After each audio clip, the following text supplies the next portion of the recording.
Hello, you wonderful people, and welcome to another episode of Super-Fanta-Fi. This being a show to talk about TV shows of the supernatural, fantasy, and or science fictional genre. For today's episode, I'm going to talk about the season premiere of Shadow and Bone. A great season premiere. A lot of really interesting things went down in this episode, so let's break it down. So we catch up with Alina and Mao, and they're on the way to, I'm going to butcher the place's name, what is that? Noivy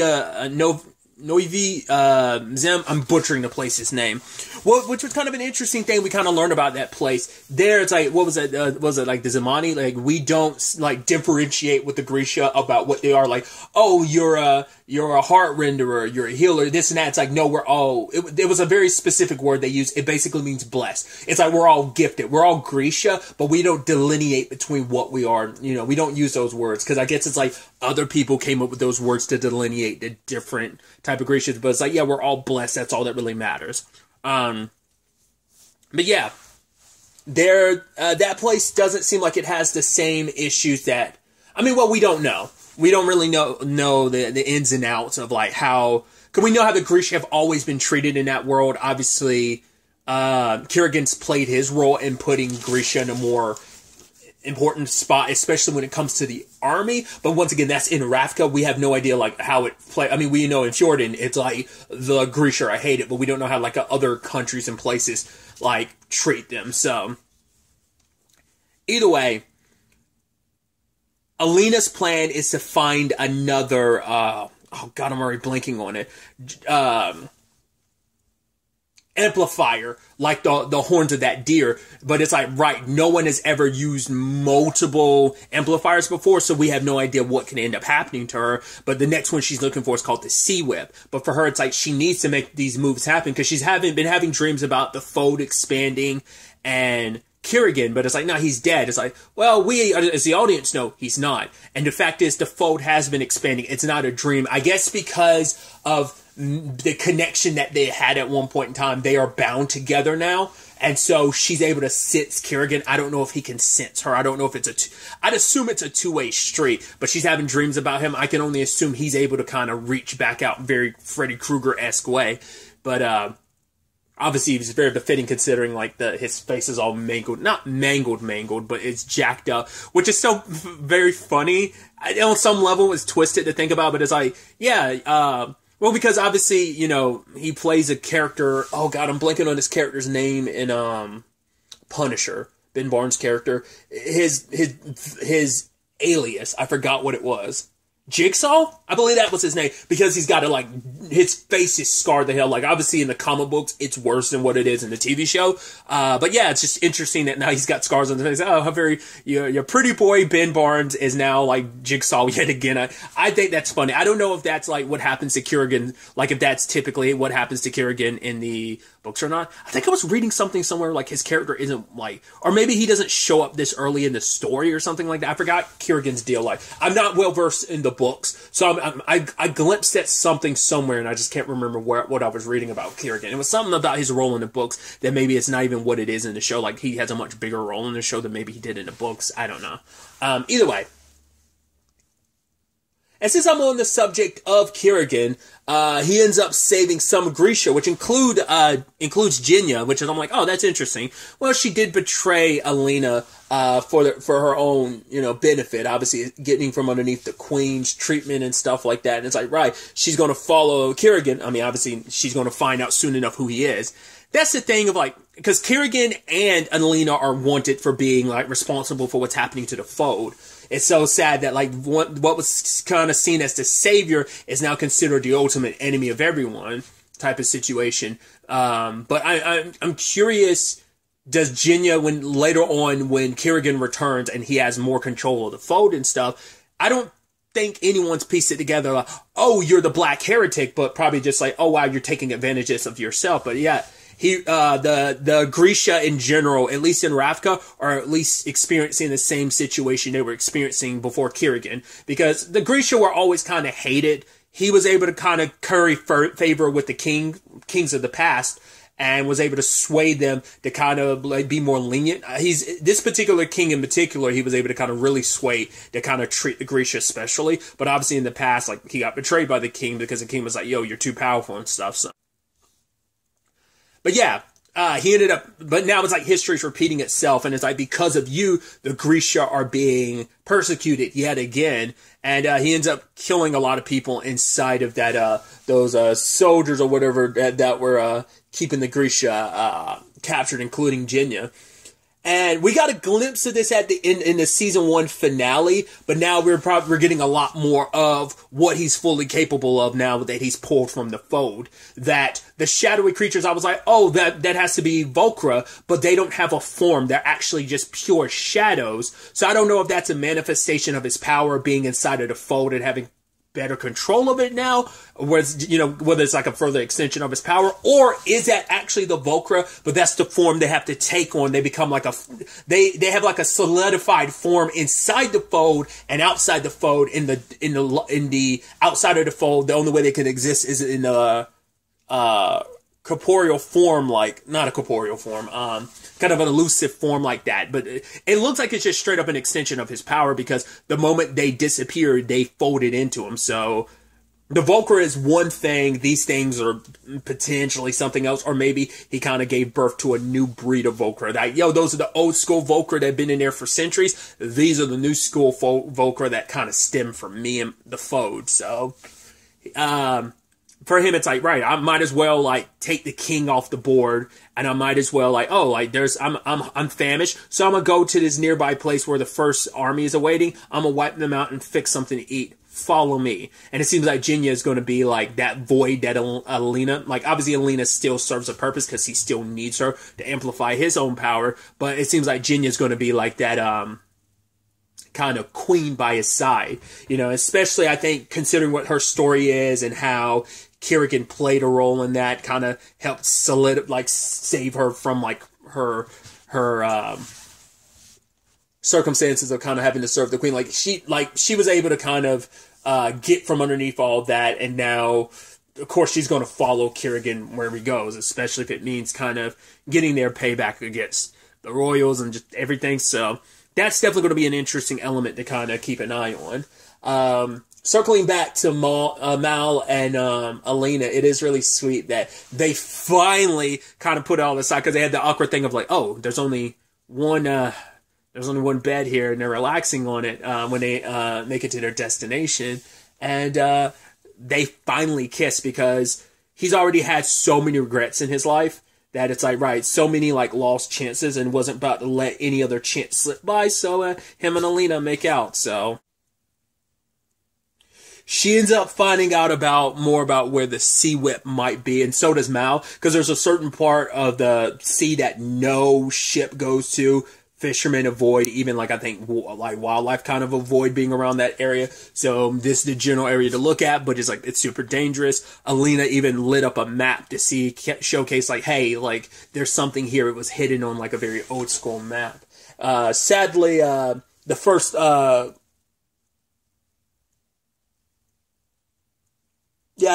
first army ends up rolling up, and they end up bumping into Mal. Like, I don't think they knew he was there for sure, but one of his previous commanding officers found him, and that turns into a whole chase sequence. I even love, and it speaks volumes about Mal, like, when he was being chased, one of the army people threw something out, and the guy's like, yo, that was 25, and then Mal snuck back through, was like, yeah, sorry about that, and paid the guy. I was like, that shows you Mal's character. It's like, you're literally on the run, and you're like, I wasn't the one that broke it, but your thing got broken because of me, so here you go. I was like, oh, that's actually really sweet of you. Like, the fact is that you were doing that. Once again, like, his moves of getting away, it felt like the very, like, swashbuckler type of thing of, like, you see of just, like, oh yeah, like, kind of like this parkouring and, jumping, like, from a higher place, jumping down to a lower place. Like, the whole escape scene was actually really dope.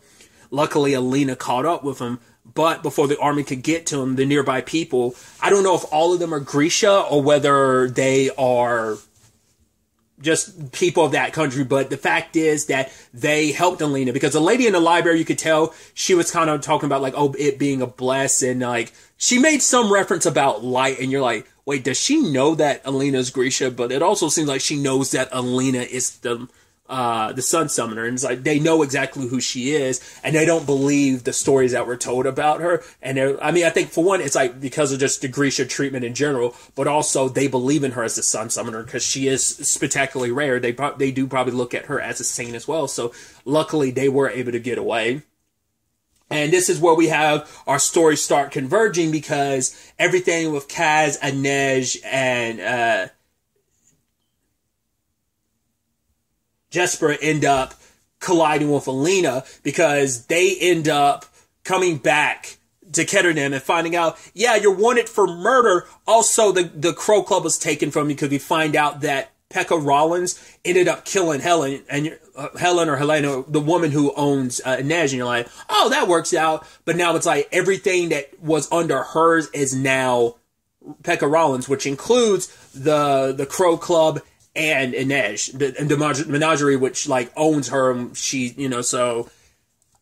Because it's interesting that it's like, wow, you would go this far just for the fact is you wanted to screw over Kaz that much because like this bastard took this job from me. Yeah, he swooped it from underneath me. I'm going to pay him back by basically killing this woman just so I can get his club. I mean, because they touched on it last season, but we get a little like flashbacks with Kaz where, we see like probably one of his earlier interactions when he was a little kid with Pekka Rollins. And there was another person that was on the streets with him. I'm wondering, was that like his older brother or something? Like, did he, like, it has to be a thing of Pekka has to end up like, must have like killed his family. There's even this line from Kaz later on about, this town isn't owned by kings. It is owned by bastards. And I was wondering, is that supposed to be like his dad? Like he's the bastard child of someone important and maybe Pekka was hired by them to take care of something. And maybe he thought Kaz was dead, but he's not because he doesn't know who Kaz really is. But, cause even, I think Jesper even said that if he ever found out who you really were, he would kill you on the spot. So, I don't know. We'll definitely deep dive into that, especially because Kaz is going to war with Pekka, especially after this, having lost the Crow Club to him. Then there's also the fact is the cops are after him because of that. And I love Inej ended up disappearing. It's like, wait, where'd she go? And just was like, yeah, she does that. And they both got arrested. And the person that kind of held off on them getting taken to Hellgate was Dreesen from last season, who hired him for the job. But it turns out he was just a middleman. The real person behind it was a privateer dude. What's his name? It was like Sturmhold or something like that, which ultimately we find out that's the guy that Alina and Mao ended up on his ship, interestingly enough. Funny enough, one of his right-hand people is played by Louis Tan, because I was like, is that Louis Tan? Super was, which is like that outfit that him and his partner, like him, what they're wearing in this episode. I'm like, oh, that feels like something you'd see in Into the Badlands. If you don't know, it was a show he was on a couple years ago. I got canceled after its third season, which is such a bummer. But yeah, it was kind of like a post-apocalyptic world. It kind of had a little bit of a supernatural element, but like some of the clothing kind of felt like something you'd see in this world as well, especially what his character was wearing in this. So, but yeah, so it's interesting how that all kind of plays out. But circling back, he's the one that put all this going forward, and it's like, well, why are you going through this much trouble? Why are you after the Sun Summoner? It's like, well, Fjorden has put a bounty on her head, and now it's like 20 mil for Lena, dead or alive. Because if she's alive, they can put her on trial and then ultimately end up killing her. But if she's dead, yeah, it works out too. So they need her dead because it's like, right, she's a representation of what they believe the worst about Grisha. She's a representation of that. So they want to use her as kind of a trophy, dead or alive, of like, see and kind of like showcase, what they believe to be the ultimate evil that is Grisha. Either way, Kaz had to sell out Alina, which to him, it's not even really selling Alina out. He already knew enough about the boat she was on, knew about our movements. He already had some speculation, so why not get our money back in the process and do what we need to do to get out of this alive? And we also find out about Jesper's situation as well. I didn't realize this until because it's been a while since I'd seen the show, so when I rewatched it, I was like, are they implying Jesper, it seems like, is a Grisha? Because he was fighting Ivan last season, and Ivan was like, wait, are you? And then, like, Jesper locked him out before he could say anything. He's like, yeah, you should have probably stopped there. And I was like, interesting. I was like, so he's a Grisha. He's a Duralast, like the name that the lady that Alina met in the library. It's like, yeah, they're the same.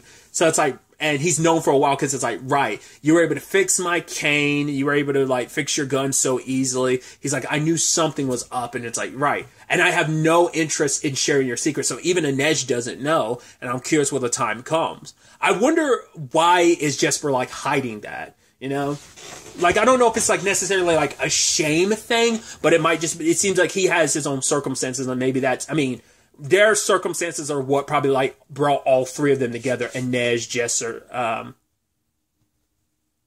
and Kaz, you know, so. But I really love that situation of Inej going around gathering up a whole bunch of knives and stuff. Like, still, it's like, right, you have to, like, replenish your stock of knives, because every one of your blades you lost inside of the fold, like, in the fight, last season, in the season finale, so it makes sense you'd have to replenish that. But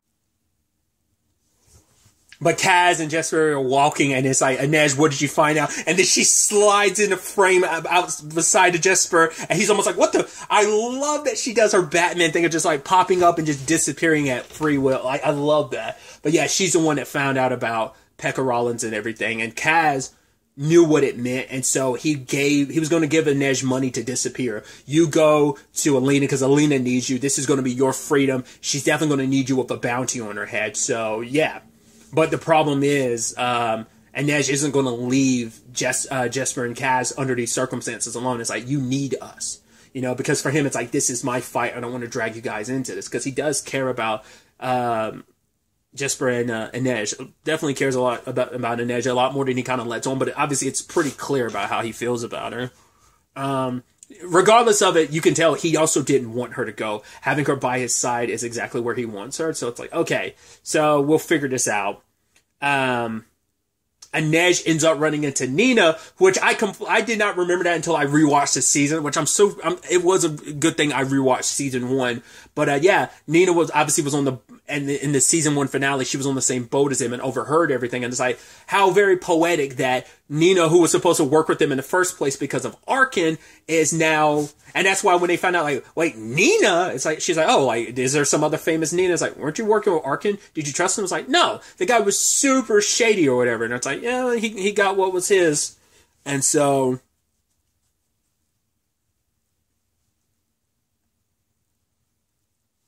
they're now working together. We also have Wyland, who's the guy that Kaz got the flash bomb from, the one that he used against Kerrigan, which I'm like, the fact is I guess he knew, like, because of the job, he knew there was a chance he'd end up going up against the Darkling. He knew that he'd end up going up against Kerrigan, but I mean, I guess you had to prepare for any eventuality, because you knew you were going to go and sneak into the little palace, so that's probably when he had Wyland make that, but Wyland's the demolition dude. And because when Kaz initially went back to what was originally the Crow Club, and he was staring at the painting, I'm like, are you about to blow this place up? He blows it up later on, you know? And he also, because he needs Nina's help with the aftermath of what's about to go down here. And it's like, what that means in its entirety, well, we don't know, but once again, it is him declaring war against Pekka. And also Nina needs help getting, like, it was like, she's trying to break Matthias out of Hellgate, hopefully before he gets branded with that mark on his back, that he saw that one dude getting branded as. You know, for her, it's like, yeah, it's the love of my life I'm saving, which is like, yeah, the last time we left off, Matthias wasn't too keen on you because he thought you betrayed him. And it's like, doesn't change how she feels, and who knows what that situation is going to look like if you manage to get him out. Breaking out isn't going to be an issue, but Kaz is like, I can get you a visit, which I'm like, how he plans on doing that?